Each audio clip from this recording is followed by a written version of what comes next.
So I have been noticing a lot online recently. There's been a lot of people taken a bit surprised by the new Instagram layout with the tall 4:5 ratio content type. So I thought I'd come on and share like a bit of a what I learned this week sort of style tip.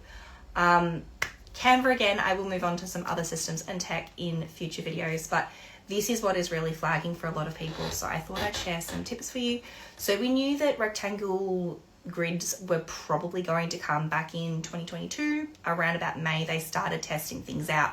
There wasn't a lot of advance warning that they were going to suddenly roll it out to everybody though. So a lot of people have been taken by surprise and not really sure what to do with their content now. So within Instagram, there is definitely the ability to go through and change the covers, but I wanted to show you with the actual systems that you're using themselves, how you might be able to adapt it. So the first thing that you can do really easily is go into Canva and change the, so go into the resize and change it to the tall Instagram post. Previously, that has been called Instagram Portrait and has been there for a very long time.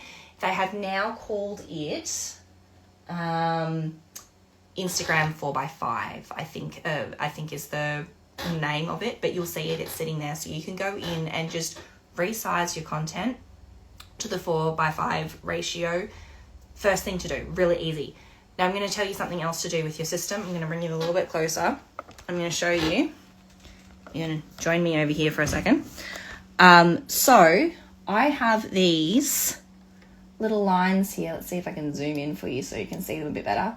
There's a purple line here at the top and the bottom, so I can actually see where the top and the bottom of my square is going to be. For people who still have square feeds, I still have a square feed.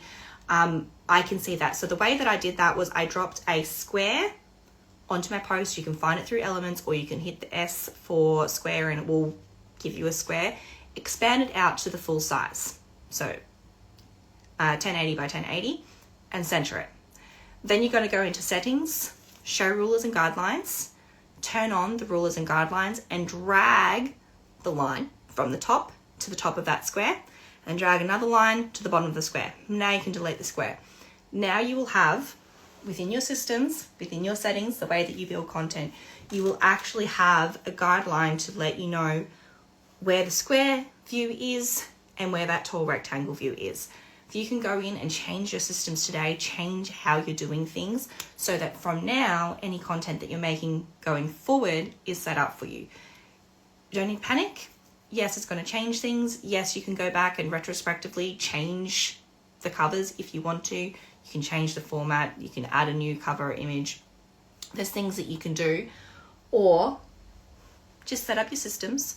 So going forward, you have some tools in place. So migrate over to the 4:5 template and add yourself those guidelines on top and bottom of the square so that you can see how things are going to fit visually within a square and within a rectangle view. Will it always be rectangle, or will they eventually go back to squares? Who knows? Not my area of expertise. But what I do know is that there are, within the tech tools that you have, there are ways to interact with the information that you have so that you can set up those guidelines. So I hope that's been really helpful. Take your content, migrate it over to the Instagram 4:5 ratio, and then give yourself those guidelines. They are hiding again under settings, rulers, show rulers and guidelines.